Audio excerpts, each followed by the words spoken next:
Xin chào các bạn, chào mừng các bạn đã quay trở lại với YouTube channel của Zenity Shop.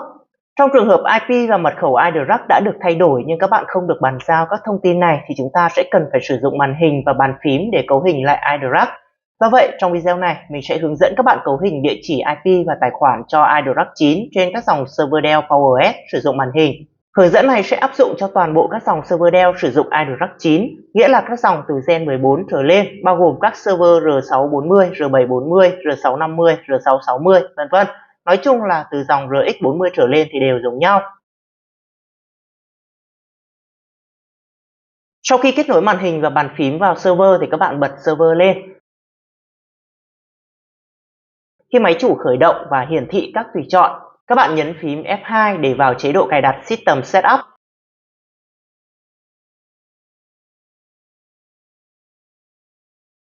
Trong System Setup, các bạn sử dụng phím mũi tên lên xuống để di chuyển. Chọn iDirect Setting để cấu hình các thông tin cho iDirect 9. Để lựa chọn thì các bạn sẽ sử dụng phím Enter. Các bạn cũng có thể sử dụng chuột nếu có. Di chuyển xuống và chọn Network để cấu hình IP cho cổng iDirect. Mục Enable NIC, các bạn chọn Enable để bật cổng iDirect lên. Đây là tùy chọn mặc định. Nếu thấy cổng đang Disable thì các bạn chọn lại sang Enable.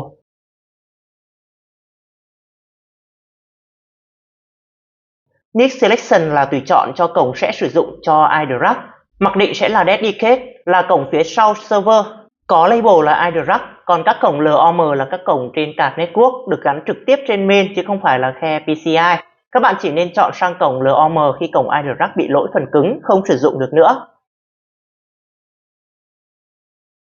Sử dụng phím lên xuống để di chuyển xuống dưới phần IPv4 setting. Chọn Enable trong phần Enable IPv4. Enable DHCP, chọn Disable để cấu hình IP tĩnh cho iDirect. Nếu các bạn muốn cấp IP qua DHCP thì chọn Enable phần này.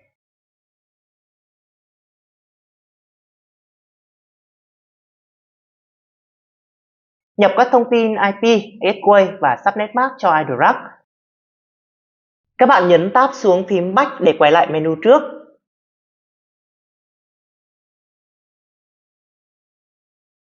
Nếu server ở cấu hình mặc định thì các bạn có thể xem mật khẩu iDirect trên tấm nhựa ở phía trước server cạnh nút nguồn. Các bạn kéo tấm nhựa này ra và xem ở mặt sau.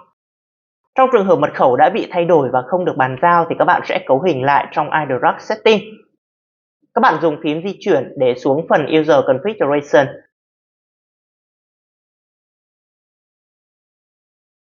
Enable User, chọn Enable. Username mặc định sẽ là root. Các bạn muốn đổi sang tài khoản khác thì các bạn sẽ xóa đi và nhập tên user mới vào.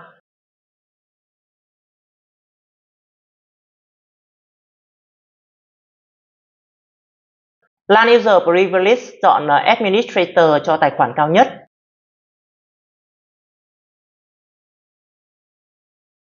Xuống phần Change Password, nhấn Enter để nhập pass mới.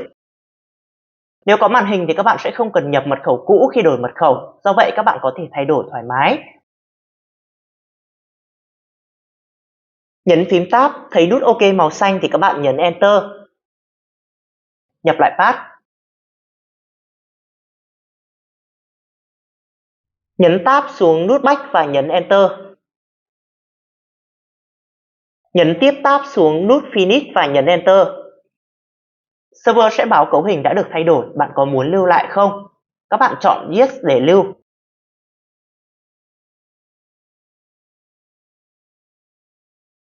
Chọn Finish để thoát khỏi chế độ System Setup.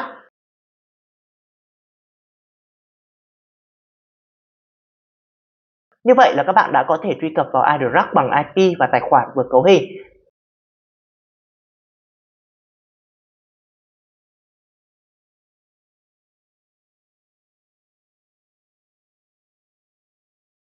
Ok, như vậy là mình đã hướng dẫn các bạn cấu hình lại địa chỉ IP và tài khoản cho iDirect. Nếu các bạn có thắc mắc hay góp ý nào thì hãy để lại comment để mọi người cùng trao đổi nhé. Và đừng quên like, share cũng như là subscribe để ủng hộ mình nhé. Cảm ơn các bạn.